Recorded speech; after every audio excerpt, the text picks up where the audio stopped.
Okay, yeah. Okay, great. So I will just bring it up for you. Avtar Meher Baba ki Jai. We start Yeah. with Avatar, Sanjay. Yeah. yeah. Avatar Meher Baba ki Jai. The seven realities: existence, love, sacrifice, renunciation, knowledge, control, and surrender. I give no importance to creed, dogma, caste, or the performance of religious ceremonies and rites, but to the understanding of the following seven realities. 1. The only real existence is that of the one and only God, who is the self in every finite self. 2. The only real love is the love for the infinity God, which arouses an intense longing to see, know, and become one with its truth, that is God. 3. The only real sacrifice is that in which, in pursuance of this love, all things, body, mind, position, welfare, and even life itself, are sacrificed. 4. The only real renunciation is that which abandons, even in the midst of worldly duties, all selfish thoughts and desires. 5. The only real knowledge is the knowledge that God is the inner dweller in good people and in so called bad, in saint and in so called sinner.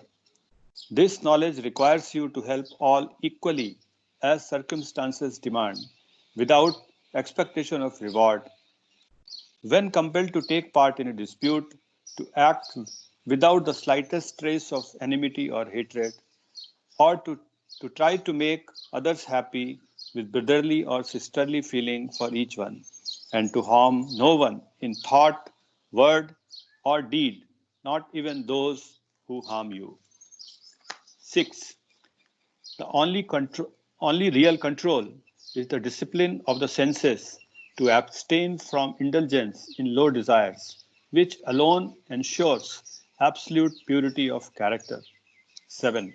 The only real surrender is that in which poise is undisturbed by any adverse circumstance and the individual, amidst every kind of hardship, is resigned with perfect calm to the will of God. Jai Baba. Jai Baba, thank you very much. Yeah, Jai Baba. That I go to the main book.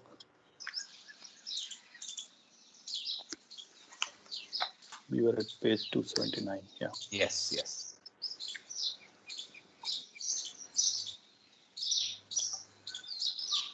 Yeah.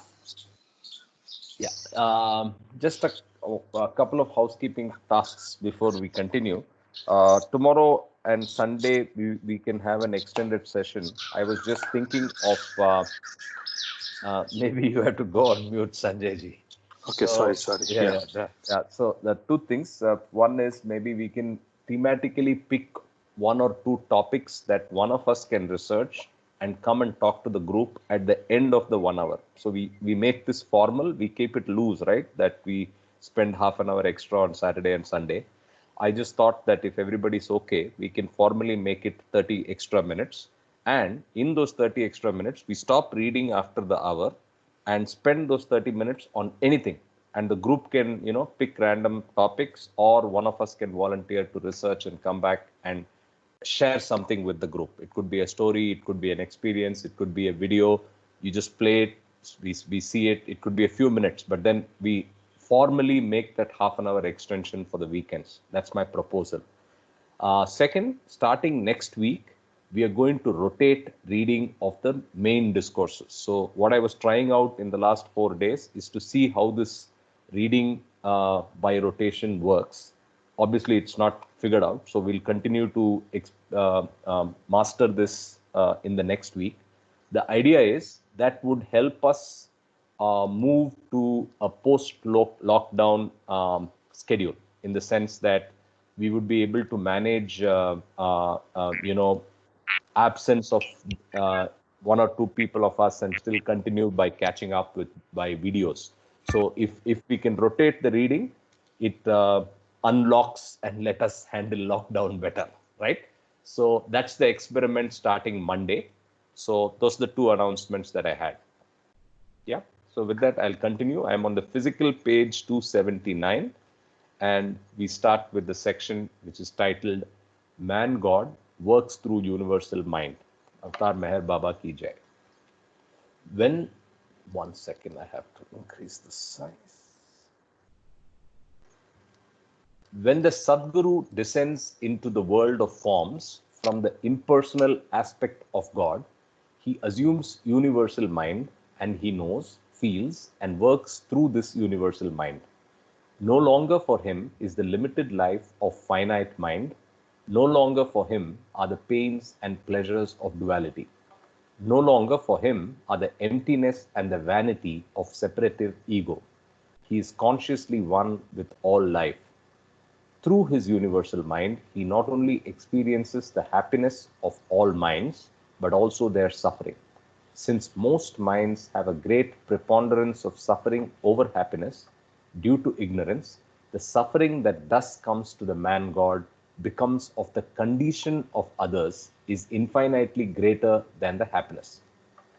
The suffering of the man God is great, but the infinite bliss of the God state, which he constantly and effortlessly enjoys, supports him in all the suffering that comes to him, leaving him unmoved and unaffected by it. The individualized soul has no access to the infinite bliss of the God state, and it is seriously moved and affected by its sanskaric happiness and suffering because of its ignorant identification with the limited mind. Very powerful summary line. The individualized soul has no access to the infinite bliss of the God state, and it is seriously moved and affected by its sanskaric happiness and suffering because of its ignorant identification with the limited mind. The title that we are reading now is The Man God Drops Universal Mind After His Mission. The man God does not identify himself even with the universal mind, which he assumes when he comes down for the world. He has taken the universal mind only for his mission in the world, and since he uses it solely for his work, without identification with it, he remains unaffected by the suffering or happiness that comes to him through it. He drops the universal mind after his work is done. Even when he is working in the world through his universal mind, he knows himself to be the eternal and only God and not the universal mind.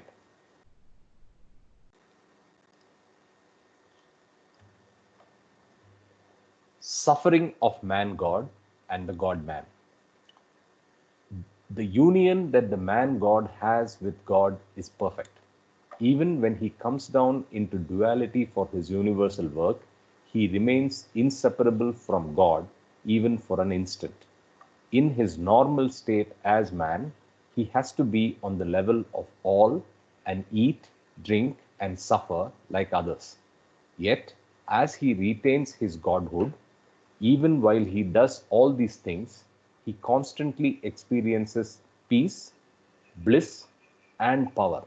But when God becomes man, he, as the God man, literally suffers as man. Jesus Christ, as the avatar, did suffer on the cross. However, with the continuous knowledge that his conscious Godhood gave him, he knew at the same time that everything in the world of duality is illusion, and he was sustained by this knowledge of his God state. Crucifixion.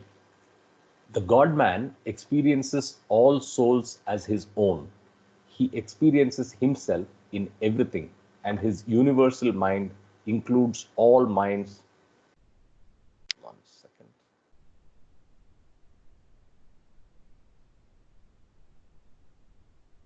The universe, yeah.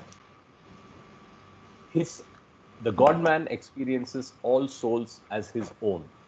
He experiences himself in everything, and his universal mind includes all minds in its scope.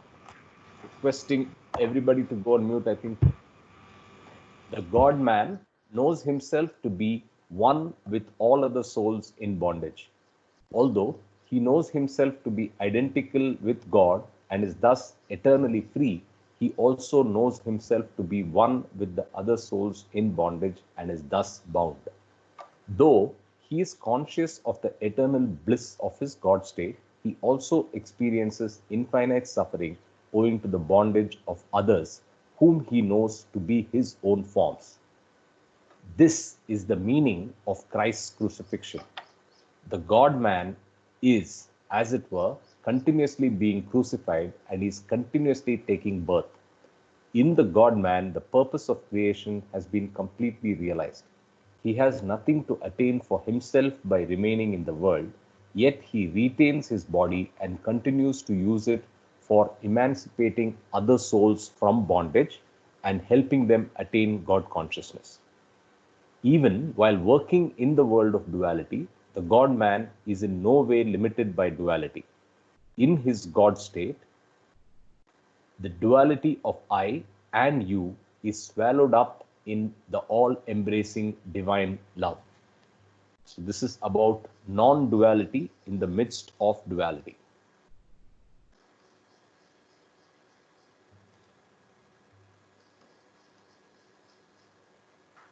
The state of perfection. Just Yeah. to basically what they're saying is that although God, the avatar himself makes an advent, comes down, but his basic character or characteristic doesn't get changed.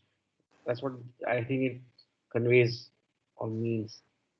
Yes. The universal force, the universal power which he has is retained. He's just taking an additional form as a God man. Correct. The state of perfection in which the God man dwells is beyond all forms of duality and opposites. It is a state of unlimited freedom and unimpaired completeness, immortal sweetness and undying happiness, untarnished divinity and unhampered creativity. The God man is inseparably united with God forever and dwells in a state of non duality in the very midst of duality. He not only knows himself to be one with all, but also knows himself to be the only one. He consciously descends from the state of being God to the state of experiencing God in everything. Therefore, his dealings in the world of duality not only do not bind him, but reflect the pristine glory of the sole reality, which is God, and contribute toward freeing others from their state of bondage. So, with that, I think we finish part 3 of. Uh, I'll pause for any discussions and summarization. I, I think the message was that Baba said that I, in my own state, I find myself to be free, but in you, I find myself to be bound.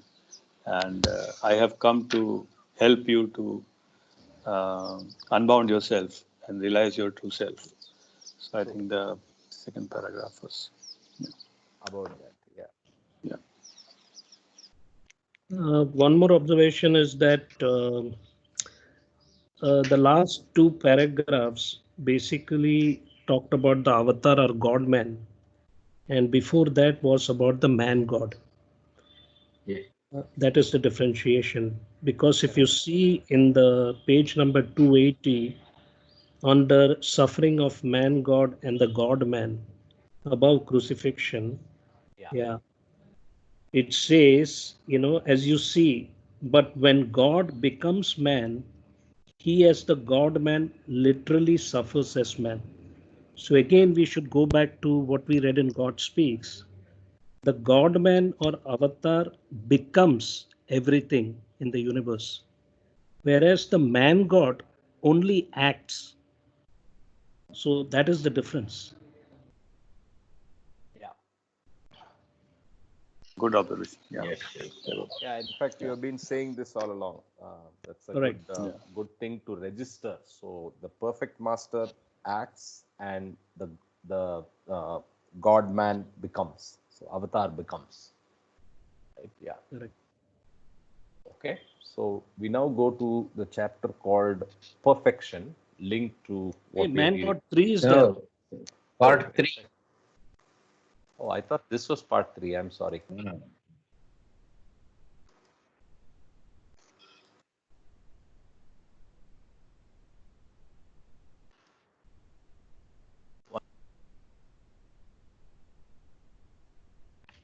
Immediate next to this. Can scroll down and come I've lost control of my Adobe. there. I think I should start using the Mac. This is just insane. Oof. Let me kill it and restart. Microsoft has never been perfect. We know it. Absolutely, man. It's just insane. They've never got their act right. I just leave it, I leave it as it is and want to get back to the same thing every morning. So I've been using this. I just have to go to, there's no hope. I'll close it and start again. Now I lose all my bookmarks. This is just insane.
Okay, it's saved the bookmarks, so whatever good.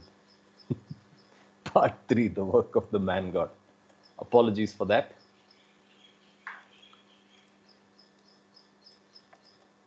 The man God, part 3, the work of the man God.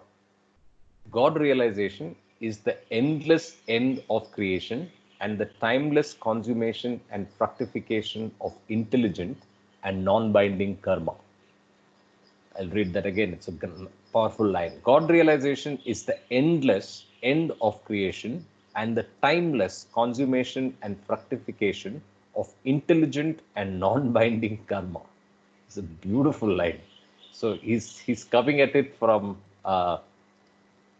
the positive explanation for God realization is the endless end of creation. So creation never ends, but then he's referring to an end, and the timeless consummation and fructification of the intelligent and non-binding karma. So it is it's a fructification of karma, but what type of karma? Non-binding and intelligent.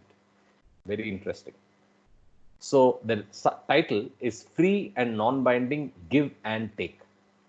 Souls who have not realized God are still in the domain of duality, and their dealings of mutual give and take in different levels create the chains of karmic debts and dues from which there is no escape.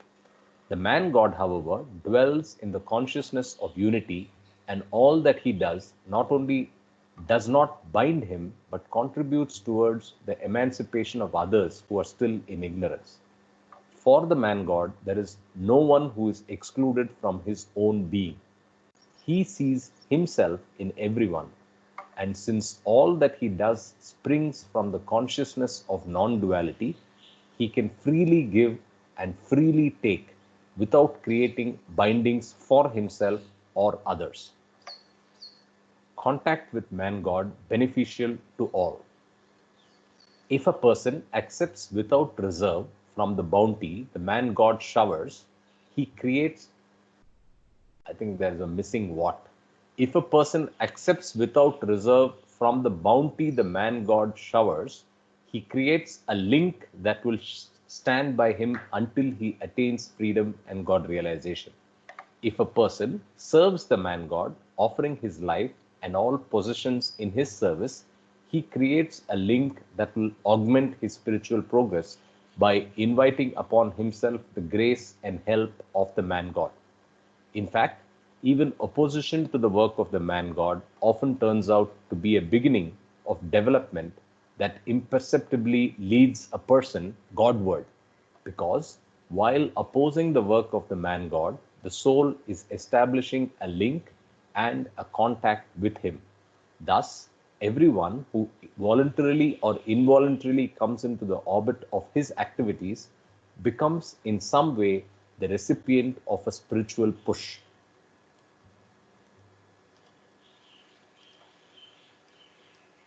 The work of the the heading is Perfect Masters, Inimitable and Unlimited. The work of the perfect masters in the universe is fundamentally different from the kind of things most priests or clergy of established religions aspire to. Most of them attach too much importance to external forms, rituals, and conformity, since they themselves are not free from selfishness, narrowness, or ignorance. They exploit the weak and the credulous by holding before them the fear of hell or the hope of heaven. The perfect masters, on the other hand, have entered forever into the eternal life of love, purity, universality, and understanding. They are therefore concerned only with the things that really matter and that eventually bring about the inner unfoldment of spirit in all whom they help. Those who are themselves in ignorance may, out of self delusion or deliberate selfishness, use the same language as that of the masters, and they may try to imitate them in many of the external things associated with the life of the masters. But they cannot, by the very nature of their spiritual limitations, really imitate the man God in possessing perfect understanding, experiencing infinite bliss, or wielding unlimited power. These attributes belong to the man God by virtue of his having attained unity with God. Just pause. Yeah. Self delusion and hypocrisy. Those who are in ignorance lack the fundamental traits of the masters. And if out of self delusion or hypocrisy they try to pose as a man God, their self delusion or pretense is invariably exposed at some time. If a person becomes committed to a way of life out of self delusion, it is an unfortunate situation. He believes himself to be what he is not and thinks that he knows when he actually does not know. But if he is sincere in all that he thinks or does, he is not to be blamed, though to a limited extent he can become a source of danger to others. The hypocrite, however, knows that he does not know and pretends to be what he is not for selfish reasons. In doing so, he creates a serious karmic binding for himself. Though he is a source of considerable danger to the weak and the credulous, he cannot go on indefinitely with his willful deceit, for in the course of time he is automatically exposed by some claim he is unable to substantiate. Okay. Man God may play role of aspirant in the performance of 1 second. I'm sorry.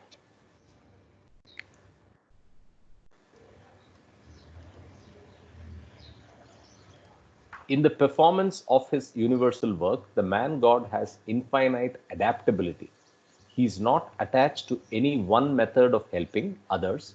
He does not follow rules or precedents, but is a law unto himself. He can rise to any occasion and play the role that is necessary under the circumstances without being bound by it. Once a devotee asked his master the reason why he fasted. The master replied, I am not fasting to attain perfection, for having already attained perfection, I am not an aspirant. It is for the sake of others that I fast. A spiritual aspirant cannot act like one who has attained perfection, since the perfect one is inimitable, but the perfect one can, for the guidance or benefit of others, act like an aspirant. One who has passed the highest examinations of a university can write the alphabet without difficulty to teach children, but children cannot do what he can do. To show the way to divinity, the man god may often play the role of a bhakta, devotee of God, although he has already attained complete unity with God. He plays this role, though God realized, in order that others may know the way. He is not bound to a particular role, and he can adjust his technique of helping others to the needs of those who seek his guidance. Whatever he does is for the ultimate good of others. For him, there is nothing worth attaining because he has become everything. Okay, man God uses Maya to annihilate Maya. Not only is the man god not necessarily bound to any particular technique in giving spiritual help to others, but also he is not bound to the conventional standard of good. He is beyond the distinction of good and evil, although what he does may appear lawless in the eyes of the world, it is always meant for the ultimate good of others. He uses different methods for different persons. He has no self interest or personal motive and is always inspired by compassion that seeks the true well being of others. Therefore, in all that he does, he remains unbound. He uses Maya to draw his disciple out of Maya and employs infinite ways and workings for his spiritual task. His methods are different with different persons, and they are not the same with the same person at all times. Occasionally, he may even do something that shocks others because it runs counter to their usual expectations. However, this is always intended to serve some spiritual purpose. The intervention of a short, shocking dream is often useful in awakening a person from a long, beautiful dream. Like the shocking dream, the shocks the man god in his discretion deliberately administers are eventually wholesome, although they may be unpleasant at the time.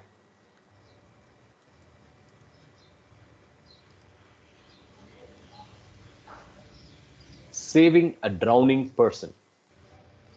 The Sadguru may even seem to be unduly harsh with certain individuals, but onlookers have no idea of the internal situation and cannot therefore understand properly the justification of his apparent cruelty. In fact, his sternness is often demanded by the spiritual requirements of the situation and is necessary in the best interests of those to whom he seems to be harsh. A good and illustrative analogy for such a apparently cruel action is when an expert swimmer tries to save a drowning person. Somebody is not on mute. It is well known that if someone is drowning, he has a tendency to cling to anything that comes to hand. In his desperation, he is so blind to the consequences that his thoughtless grip on the one who has come to save him not only makes it impossible for him to be saved, but is often instrumental in drowning the very person who tries to save him. In fact, an expert in this art of life saving must often hit the drowning person on the head and render him unconscious. Through his apparent cruelty, he minimizes the danger the individual is likely to create and so ensures success for his efforts. In the same way, the apparent sternness of the man god is intended to secure the ultimate spiritual well being of others. False consciousness. The soul in bondage is caught up in the universe, and the universe is nothing but imagination. Since there is no end to imagination, a person is likely to wander indefinitely in the mazes of false consciousness. The man god can help him cut short the different stages of false consciousness by revealing the truth. When the mind does not perceive the truth, it is likely to imagine all kinds of things. For example, the mind can imagine that it is a beggar or a king, a man or a woman, and so forth. The soul, through the mind, thus goes on gathering experiences of the opposites. Wherever there is duality, there is a tendency to restore balance through the opposite. If a person has the experience of being a murderer, for instance, it has to be counterbalanced by the experience of being murdered. Or if one has the experience of being a king, this has to be counterbalanced by the experience of being a beggar. Thus, the individual may wander ad infinitum from one opposite to the other without being able to put an end to false consciousness. The man God can help him arrive at truth by giving him perception of the truth and cutting short the working of his imagination, which would otherwise be endless. The man God helps the soul in bondage by sowing in it the seed of God realization. But realization always takes some time to attain. Every process of growth in the universe takes time. This topic was the seed of God realization. Now we go to help of man God. The help of the man God is, however, far more effective than the help some advanced aspirant may give. When an aspirant helps, he can take a person only up to the point he himself has reached. Even this limited help that he can give, becomes effective very gradually, with the result that the person who ascends through such help has to stay in the first plane for a long time, then in the second, and so on. When the man God chooses to help, he may, through his grace, take the aspirant even to the seventh plane in 1 second, though in that 1 second the person has to traverse all the intermediate planes of involutions of consciousness. In taking an aspirant to the seventh plane, the man God is making him equal to himself, and the one who thus attains the highest spiritual status may also become a perfect master. This transmission of spiritual knowledge from the man God to his disciple is comparable to the lighting of one lamp from another. The lamp that has been lighted is as capable of giving light to others as the original lamp itself. There is no difference between them in importance or utility. This is a very nice analogy. So with that, we move to the next analogy, which happens to be analogy of a banyan tree. The man God is comparable to a banyan tree. The banyan tree grows huge and mighty, giving shade and shelter to travelers and protecting them from sun, rain, and storm. In the fullness of its growth, its descending rooting branches strike deep into the fallow ground below to create in due time another full-grown banyan tree.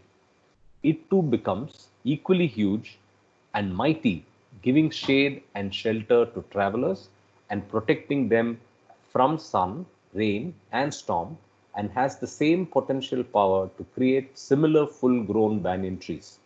The same is true of the man God, who arouses the godhood latent in others. Thus, the continued succession of the perfect masters on earth is a perpetual blessing to mankind, helping it onward in its struggle through darkness. God-man, the Lord and servant. God-man, Avatar, however, may be said to be both the Lord and servant of the universe at one and the same time. As the one who showers his spiritual bounty on all in measureless abundance, he is the Lord of the universe. As the one who continuously bears the burden of all and helps them through numberless spiritual difficulties, he is the servant of the universe. Just as he is Lord and servant in one, the God-man is also the supreme lover and the matchless beloved. The love he gives or receives goes to free the soul from ignorance. In giving love, he gives it to himself in other forms. In receiving love, he receives what he has been awakened. He receives what has been awakened through his own grace, which is continuously showered on all without distinction. The grace of the God-man is like the rain, which falls equally on all lands, irrespective of whether they are barren or fertile, but it fructifies only in the lands that have been rendered fertile through arduous and patient toiling. So this, I think, is the end of part 3, and we have done the circle. Maybe the last line, maybe you can I think, highlight. Yeah, indeed. Yeah, it's beautiful actually. The grace of the God-man is like the rain, which falls Yeah. equally on all lands, irrespective of whether they are barren or fertile. But it fructifies only in the lands that have been rendered fertile through arduous and patient toiling. So that gives actually that one has to make effort. Correct. Lot of effort. That's the message actually. Hardest 19, effort. Hardest effort. 99%. Yes. 99% Yeah, perspiration. yeah. Yes, yes, yes. Yes. Yeah. I So, any think questions, that's. summarizations? Yeah. I think that last line that was read is extraordinary because arduous and patient toiling. In another part, he says intense effort and infinite patience. You know, Yeah. and then it also kind of rhymes with what Shirdi Sai Baba said, Shraddha and Saburi. One is 100% faith, you know, and Yeah. I think Saburi is patience.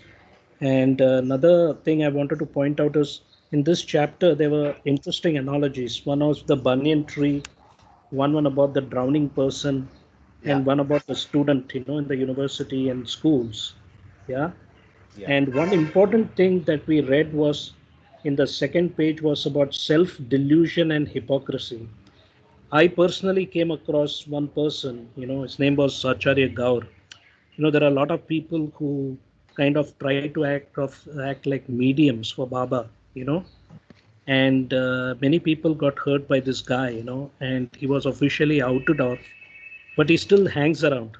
So this is just an example of, you know, it says those who are themselves in ignorance may, out of self delusion or deliberate selfishness, use the same language as that of the masters, and they may try to imitate them in many of the external things associated with the life of the masters.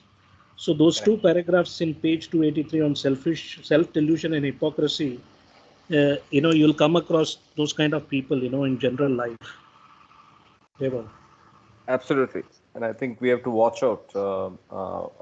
Watch out. And I think when you have the biggest banyan tree giving you the shelter, we should pay attention and not look at any other trees or any other greenery and stay very, very firmly holding on to the daman, right? So I think that's a message for us Baba lovers. But in general, yes, the delusory people can cause a lot of harm. So with that, I will go to page 79. Is that right?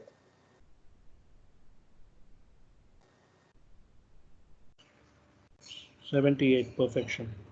Yeah.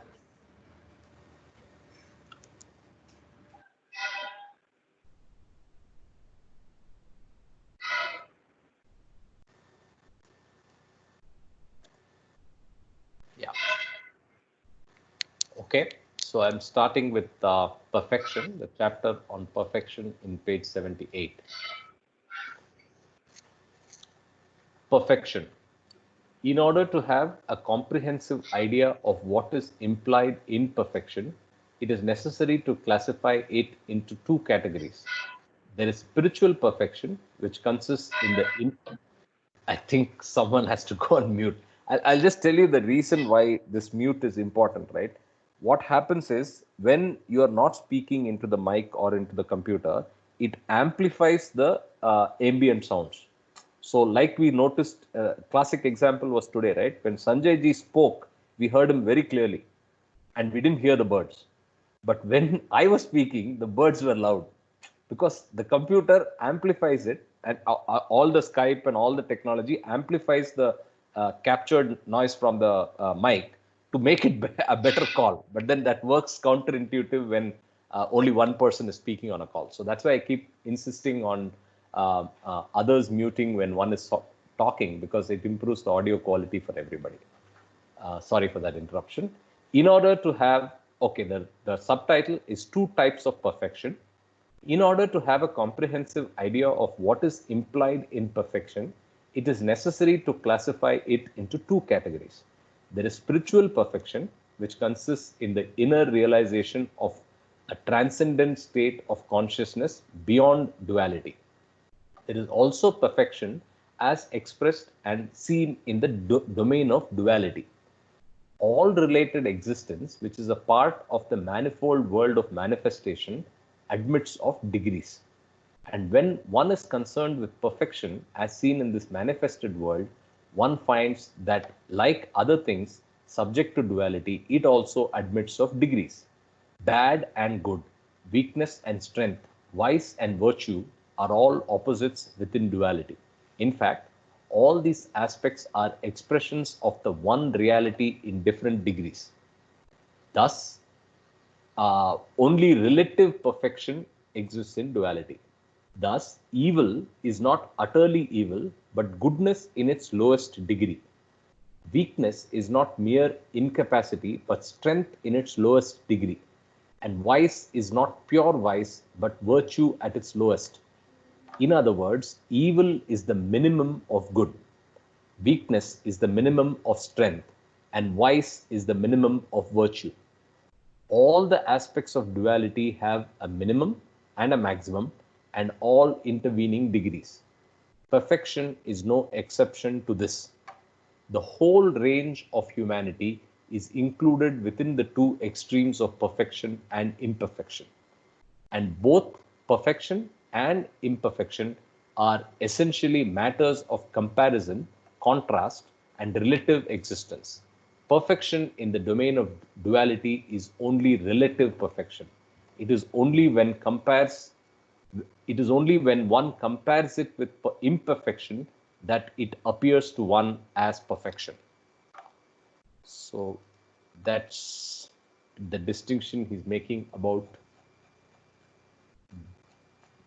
perfection in duality. Now, spiritual perfection distinguished from excellence. When perfection is concerned with duality, it consists in the excellence of some attribute or capacity. In this context, perfection in one aspect does not necessarily include perfection in other aspects.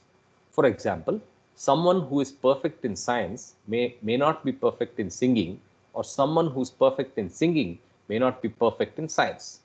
There is a sense in which excellence can be exhibited even in crimes. When a murder is committed in such a manner that not a single clue is left for tracing the murderer, it is called a perfect crime.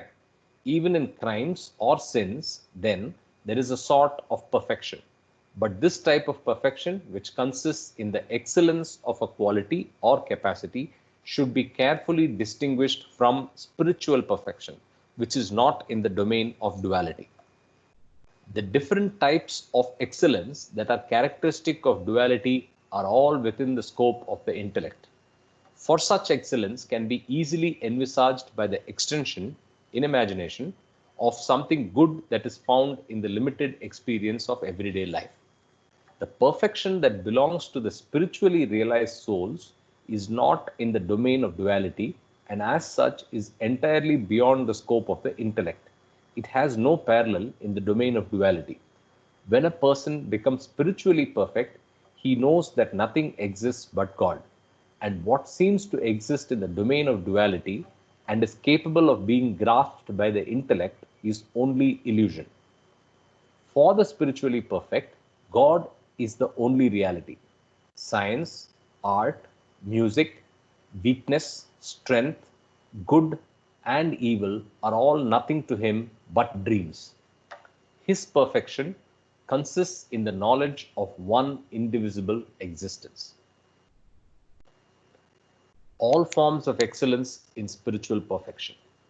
When a spiritually perfect being wants to use all his knowledge and powers, it is always for the spiritual upliftment of other souls. His knowledge of others is not based upon their expressed thoughts. Thought comes first, and its expression in words follows later. As he directly knows the minds of all, he is not dependent upon the expression of thought. For him, words are unnecessary. If he wants to know something before it is manifested, he can do so, but he does so only when it is necessary for spiritual reasons. In the same way, if he wants to show excellence in any other matter, he can show it without any difficulty. All sorts of excellence are latent in spiritual perfection. Krishna, as the avatar, was not only spiritually perfect, but perfection personified. He was also perfect in everything. If he had wanted to, he could have shown himself as a perfect drunkard, a perfect sinner, a perfect rogue, or a perfect murderer, but that would have shocked the world. Though possessed of perfection in every respect, it was not necessary for him to exhibit in fulfilling his mission. The spiritually perfect can exhibit supreme excellence in any mode of life that they may be required to adopt for the spiritual upliftment of other souls, but they do not do so merely to show themselves as perfect. This excellence is used by them only when there is a spiritual need for it, not merely to satisfy the curiosity of others. When they use such excellence, they do so with utter detachment.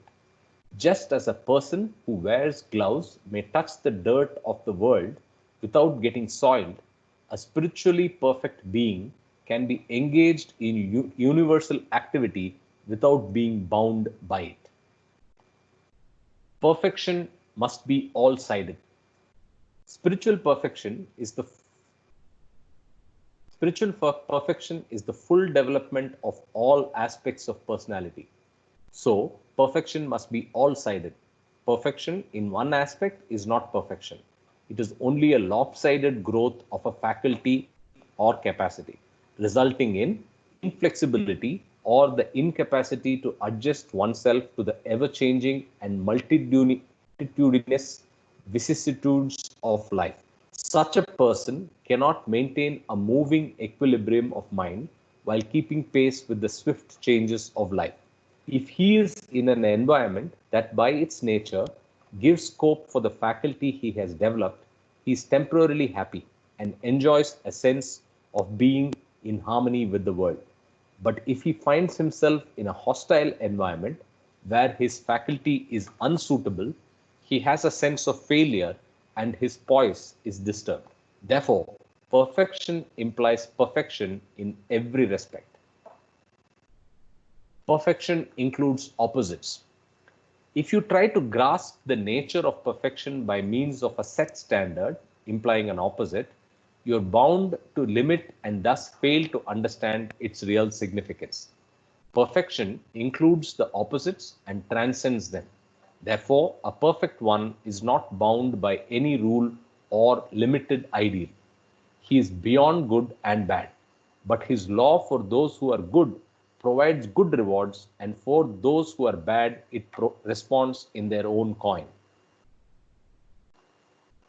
Perfection.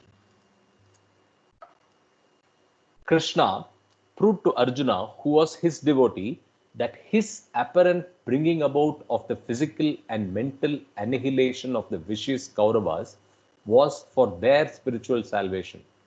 Perfection might manifest itself through killing or saving according to the spiritual demands of the situation. The heart of a perfect one is at once as soft as butter and as hard as steel.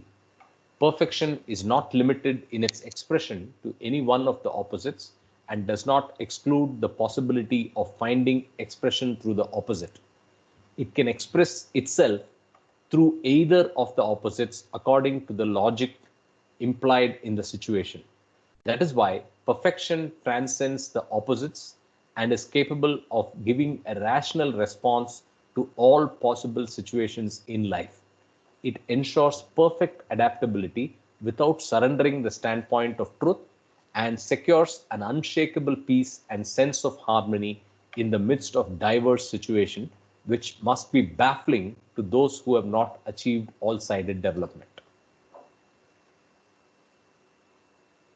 Full development of human rationality. Human activities are limited by the opposites, and perfection is beyond them. It should not be imagined.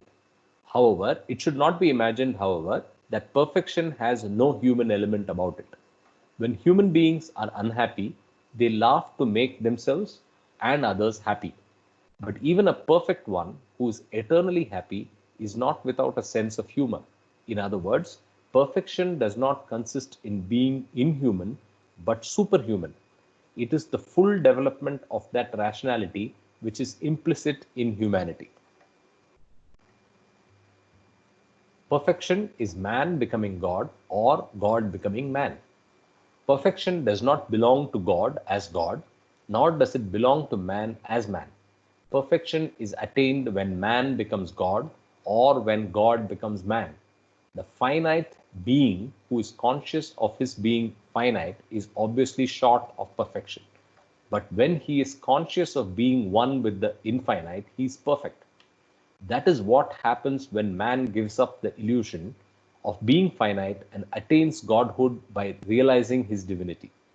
If by the infinite one means that which is opposed to the finite or is separate from the finite and necessarily other than the finite, this infinite is already limited by its being unable to assert itself in and through the finite.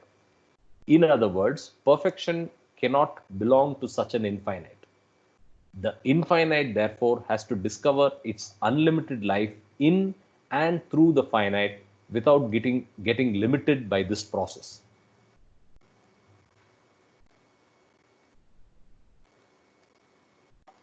God's perfection is revealed only when he manifests himself as man. The conscious descent of God into the limited form of man is the avatar. This again is a case of perfection. Thus, we have perfection when the finite transcends its limits and realizes its infinity, or when the infinite gives up its supposed aloofness and becomes man. In both cases, the finite and the infinite do not stand outside each other. When there is a happy and conscious blending of the finite and the infinite, we have perfection. Then we have the infinite revealing itself through the finite without getting limited thereby, and the finite transcending its sense of limitation in the full knowledge of its really being the revelation of the infinite. I think these two lines are very, very powerful. When there is a happy and a conscious blending of the finite and the infinite, we have perfection. Then we have the infinite revealing itself through the finite without getting limited thereby, and the finite transcending its sense of limitation in the full knowledge of its really being the revelation of the infinite. I think we are done with this chapter. What is the next? I think this will be the occult thing, but I just wanted to point out some pointers here. Yeah. The next one will be page 179. The last paragraph that you read is again about the avatar descending. That whole paragraph is basically about the description of the God man, in a way, conscious descent of God, and how the infinite revealing itself through the finite, and and then another thing here is, the term perfect one is being used. So I think we have all decided that God speaks will be our basic reference, in terms of understanding terminologies. Because as I said earlier, based on my reading, Discourses, which was done in 1938 to 1942, whereas God Speaks was published in 1955, there had been some changes, cosmetic changes in terms of terminologies. So the perfect one is used for only those souls who have attained starting from Nirvikalpa Samadhi and Sahaja Samadhi. It is not for people who have Fana or Nirvana, So that is one aspect I wanted to mention. And then another thing, this chapter says two types of perfection. So one it's called spiritual perfection, right? There is there is spiritual perfection, and then he talks about the perfection in the phenomenal world of duality. So just to make it easy, I call it material perfection, because basically as a human being we are both spirit and matter. So one is we have a spiritual life and a material life. And the way we have talked about perfection in our material life is, oh, he's a perfect musician or is a perfect this thing. So this chapter is very fantastic, where spiritual perfection implies both perfection in the material world as well as spiritual world, when you are a God realized soul, you know. So that is what I got to take away from this chapter. So 2 points from my side as well. One is, I think it's very appropriate that perfection is covered along with man God and God man, as you have correctly grouped it. I think this was good that we did this along with that. Second, I have always struggled with this term, right? I initially struggled, and now it came back when I was reading this chapter with the use of the word perfect for Sadhguru, right? When I initially came to Baba and I was reading Baba literature, the use of the word perfect was always something that was rankling. I was not able to relate to it, and I think this was very revealing. I'm able to identify why that particular word is chosen, but I think the closest alternative could have been complete one, right? But again, perfect is better because you cannot have multiple complete ones potentially, right? If you look at it semantically. So I think there is no other better choice of word than perfect to describe what he's saying. And he brings out this concept of graded perfection, which is what the human mind and material perfection is all about. It's all about graded perfection, and here it is ungraded. It's basically the infinite merging with the finite. So it's a fascinating chapter. Another pointer I have is that when you just talked about perfect one, you're right. The perfect one have different functions. Baba said in God Speaks, whether you're in Nirvikalpa Samadhi, Sahaja Samadhi, whether you're a Kutub, Jivan Mukta, Paramahamsa, or a Majzub, Brahmi Bhut, they are all in the same state of God consciousness. Okay, there is no degrees in God consciousness state, but the only difference is in their function, how they operate in the phenomenal world. So all of those different categories are included in the perfect one. And another pointer I want to make is in page 81, there was a line at the bottom which says, perfection is man becoming God or God becoming man. That is what happens when man gives up the illusion of being finite and attains godhood by realizing his divinity. As you know, I'm a big fan of acronyms. When I was looking at the word God, again, it's just a English terminology to express something which is inexpressible. So I think that very soon, as I've said earlier, that many Sanskrit words have become part of the English language, Guru, Avatar, and so on. So I believe the word God will be substituted by Paramatma, because technically you can understand God as Paramatma and that we are Atmas, drop souls, you know. So here it says attains godhood by realizing his divinity. So my acronym for God was godliness is our divinity or godhood, our divinity, So that is something I wanted to point out. And one last one is that in the same page on the top, perfection might manifest itself through killing or saving according to the spiritual demands of the situation. Yeah. And I will give you one interesting analogy here. There is this, to explain this concept, there was this guy who had killed 99 people, okay, and he became very remorseful. And he decided that he needed to kind of, to meet somebody who can absolve him. So he meets a perfect master, and the perfect master tells him, okay, you just sit in this place and don't move under any condition. Okay. So the guy decides, and one day, like a horseman comes, and this guy is blocking the road. So what happens is that there is an altercation, So that guy, the horseman, tells him to move, and of course he won't move because he's perfect, he's surrendered to his Sadguru. So he's sitting there, and there is a fight. So because of his past condition, in defense, he kills the horseman, and immediately he becomes self-realized. The moral of the story is that that the horseman was going from one kingdom to another kingdom to give a message to the king that he should uh, execute all the 100 prisoners that he was having. Okay. So this guy coming in between saved those 100 souls, and he became absolved. He became like, so only a Sadguru knows what is the sanskaras of a particular individual. So that is why there is one line where I think in the last one or something where he said that the man got, that is the perfect master or Sadguru uh, is able to give unique instructions to every individual. And Baba used to do the same thing. That's why a lot of people used to write to him. And Meher Baba also used to give very unique instructions to different individuals. Yeah, Baba. Great. I think with that we can end.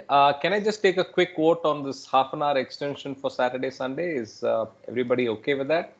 General feedback? Yes, okay Yeah. with that. Okay. boss. Okay. Yes. We can Yes, have we a have. session of bhajans by Sanjay. Yes, maybe Uh-huh. that's Why not? I'll Yes. Love that. I'll sing one. Okay, I'll Jai sing one. Baba. Yes. great. Jai And Baba. Jai Baba. okay, thank you. Perfect. Look forward. Have a Jai great Baba. Jai Friday. Baba. Thank you. Weekend, Bye. guys. Jai Baba. Jai Jai Baba. Baba. Jai Baba. Okay.